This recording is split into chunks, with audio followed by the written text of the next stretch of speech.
कहानी केवल मनोरंजन के उद्देश्य से लिखी गई है। इसका किसी भी वास्तविक घटना, व्यक्ति या स्थान से कोई संबंध नहीं है। यदि किसी प्रकार की समानता मिलती है तो वो मात्र संयोग होगा। गांव के बाहर एक पुराना बंगला खंडहर बन चुका था। उसकी दीवारों पर काई जमी थी, खिड़कियों के शीशे टूटे हुए थे और रात में वहां से अजीब चीखें सुनाई देती थीं। लोग कहते थे कि उस बंगले में जिन्नात रहते हैं। गांव के बुजुर्ग बताते थे कि कई साल पहले उस बंगले में एक अमीर जमींदार अपने परिवार के साथ रहता था। एक रात उसका पूरा परिवार रहस्यमय तरीके से गायब हो गया। तब से वहां कोई इंसान रह नहीं पाया। लोग कहते, जो भी उस बंगले में रात गुजारता है सुबह कभी जिंदा नहीं मिलता। एक बार शहर से 3 दोस्त गांव घूमने आए। उन्हें जब गांव वालों ने ये कहानी सुनाई तो उन्होंने मजाक समझा और कहा, हम तो आज रात उसी बंगले में सोएंगे, देखेंगे कितना सच है।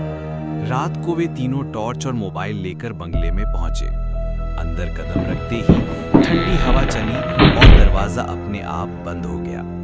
दीवारों पर परछाइयां हिल रही थी, किसी के कदमों की आहट पास आती जा रही थी। अचानक ऊपर की मंजिल से औरत की चीख सुनाई दी, बचाओ बचाओ। तीनों दोस्त कांप गए। वे भागकर ऊपर पहुंचे तो देखा टूटी खिड़की से खून टपक रहा था। तभी कमरे के कोने से एक परछाई निकलकर उनके सामने खड़ी हो गई। लाल आंखें, लंबा काला शरीर और कान फाड़ देने वाली आवाज। वह बोले, ये हमारा घर है, इंसानों के लिए नहीं। अब तुम भी यहीं रहोगे हमेशा के लिए। तीनों ने दरवाजा तोड़कर भागने की कोशिश की, लेकिन दरवाजे खिड़कियां सब अपने आप बंद हो गईं। चारों तरफ सिर्फ हंसी की गूंज थी। सुबह जब गांव वाले बंगले के बाहर पहुंचे तो उन्होंने देखा तीनों दोस्तों का सामान वहीं पड़ा है, लेकिन वे लोग कहीं दिखाई नहीं दिए। कहते हैं आज भी आधी रात को उस बंगले से उनकी चीखें सुनाई देती हैं। गांव वाले डर से उस रास्ते से भी नहीं गुजरते।